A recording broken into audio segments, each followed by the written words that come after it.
open questions up to the floor. If anyone would like to ask a question, might just get them to move to the microphone. If that's okay. If you want to ask a question, please go to the microphone. You don't want to go to the microphone? It's just easier than trying to drag it around the audience. So if other people would like to follow, then that's the place to go. And we would love your questions. Close if you want. We'll bring it further forward. Be brave. Everyone can line up line. It does give you the collywobbles getting up in public, I know. I'll make a complaint first. It's extremely hard to buy that book today.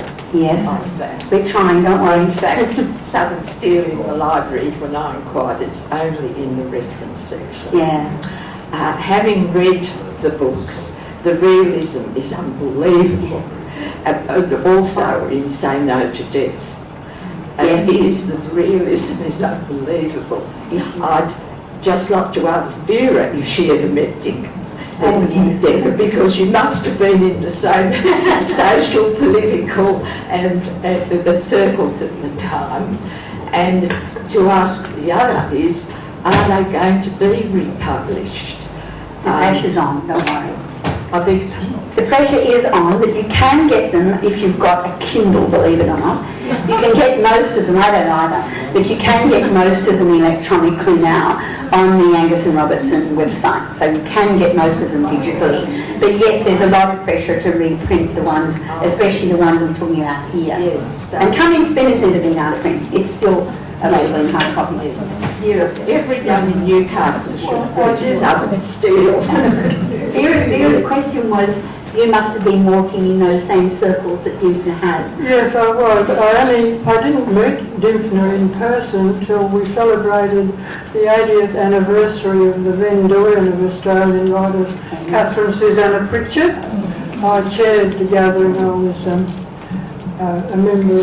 active member of the realist writers groups in Australia, and we asked Dimphna, and she made this most generous and warm tribute to Catherine Susanna.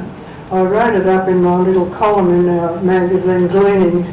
Imagine Dimphna pink and pretty. She had this beautiful deep pink stole around her. She was very petite, and I knew her only briefly, and I saw her again when she was living in Manly after they settled down not long before she died. We were having a big meeting in Dee Why, and Dimphna was there putting in her words, a bright little figure. But I actually met her husband to be Norman Freehill in 1948 when I first went to live in Sydney, but never saw him again after that meeting. But he did write to me from London, sort of updating a beautifully typewritten letter. So yes, we all have a similar. I'm from a Catholic mother and a Protestant father, and you can imagine almost the Third World War broke out in the 1920s. When I was a love child, you know what that means. Conceived out of wedlock. I didn't realise I was born in wedlock, but I found out when I asked to see my mother's marriage certificate. We were spring cleaning her bedroom on Mosquito Road, and I said, Mum, and I worked out that I was 2 months premature. I didn't think babies born in 1926 could survive. And Mother said, oh, you're pretty good on the arithmetic, and she told me the story. It was pretty traumatic. It was healed eventually, but made me grow up feeling very hostile and religious sectarianism. But Dad came in at the end of it, and she said, he twigged, he said, there must be something going on between mother and daughter. And Mother said, I'm just telling Vera about all the storms we had when we got married. Dad took his arm around me and he said, very wickedly with a wink, he was a very earthy man, you were a love child, kid. So very proud. Vera has been involved with the infamous life story since 1994, when I found the first correspondence between us, cleaning out a file the other day. So Vera has been on this journey with lots of support, lots of encouragement, long phone calls and searching out of files, getting me photocopies, going down to the post office and putting them in the mail on Stockton for 28 years. Sorry, I left my halo home.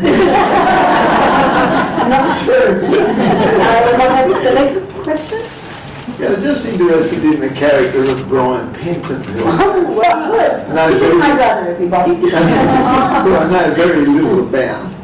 And I was just interested in what his attitude to the whole group was. Was he hostile, empathetic, He's a or fascinating character. You picked a really top cherry there. did he care for these women, or was he more hostile towards them? That's basically the question. He went to Spain in the Spanish Civil War, and he came back, as Dimfna said, all Basque beret and revolutionary charm. And word has it that they had a little bit of a frisson, whether it was actually a real affair or whether it was just as she told it. He pursued her and she gave him the flick. We're not quite sure, but it's certainly documented that there was something. And so they had to hide Dimfna's identity as Dimfna Cusack, not just because she was a woman, but because Brian Penton had set up the prize, the £1,000 Great Australian Novel Prize, at the end of the Second World War, which they won with Cumming Spinner. But Cumming Spinner was entered under the very dubious name of Sydney Wyborn, which of course is a male name. Sydney because it was a book about Sydney, and Wyborn because she came from West Wyalong, and Florence was born in New Zealand in Gisborne. So it disguised her identity, their identity, very effectively. They were a man. Of course men would know about brothels in wars.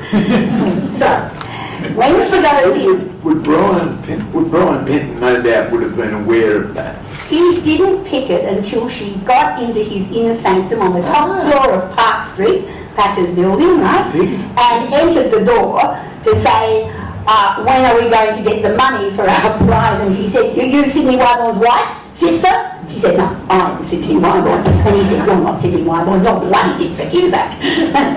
And the battle went on for 2 years, and Murray Biles finally took them on with the law. It would have been Kath Henry if she was there at the time, and they got the money out of Packer. So basically he was hostile. In the end, he wasn't initially, but he definitely was hostile because Dimfna had let him a merry dance. Yeah, and wouldn't give him the love that he wanted. Well, it could have been that at the time, but it was that she made a fool of him by giving a prize to what he thought was a man, and it turned out to be a woman. Right. Yeah, so that was fascinating character. I mean, his dialogues with Dimfna were always extremely interesting. Yeah. And he did make it a better book in a way, because he got in a bloke called Stuart Howard, whom Packer had brought to Australia to set up the Women's Weekly in 1933, right? And he got Stuart Howard onto it. Now, Stuart Howard helped polish it up, and then suddenly the penny dropped. He realised that Horatio Veal, the leading mover of money and setting up the RSL clubs to be bigger takers of the money of the return diggers than even the pubs could be, was a thin disguise of Sir Howard Beale. Now, Sir Howard Beale was a politician under Menzies, coming through the state system federally, and Beale actually signed the letter that led to Montebello and Marilla testing here, and he ended up as his reward the ambassador to the United States. So you know, this is a book of great disguises. There's a lot of ambition involved as well.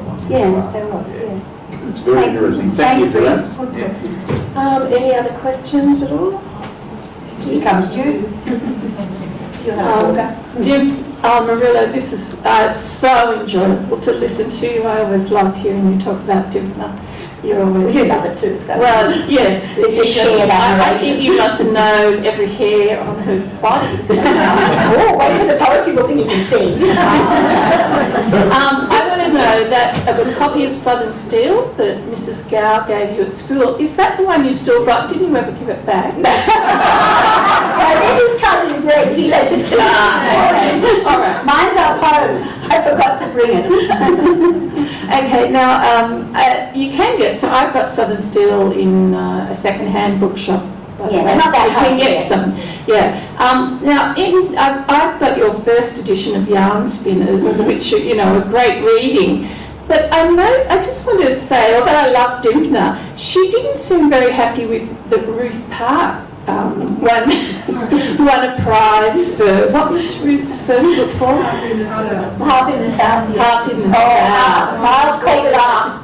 Okay, do you want to say, can you say anything about that? There's lots of the normal stuff that women go on with between them in Yarn Spinners, and that's literary gossip. And yes, they were very down on very beautiful young women that were coming through at the time and getting all the attention. And so Harp in the South, Miles in particular was scathing about.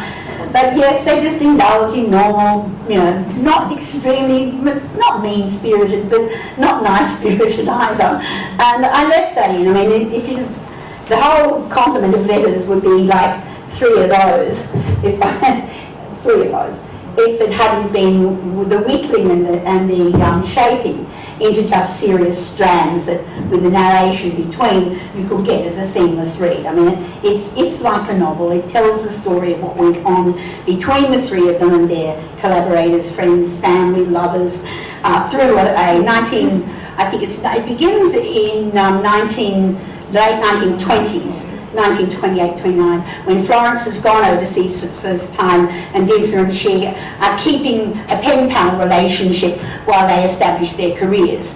Florence establishes a career in London as a reader for Constable. Dimpner starts pumping out the books, and so Dimpner's a little bit gloating back to Florence at that stage about, where's your novel, young woman? And by the way, Jungfrau's about to be, etc. So they engage in all of the normal range of human relations, including a little twang of jealousy every now and then. So if there's no other questions from the floor, I might just invite and introduce, I'd say most people here know Vera Deacon, and invite her to say something about the book and to officially launch the book.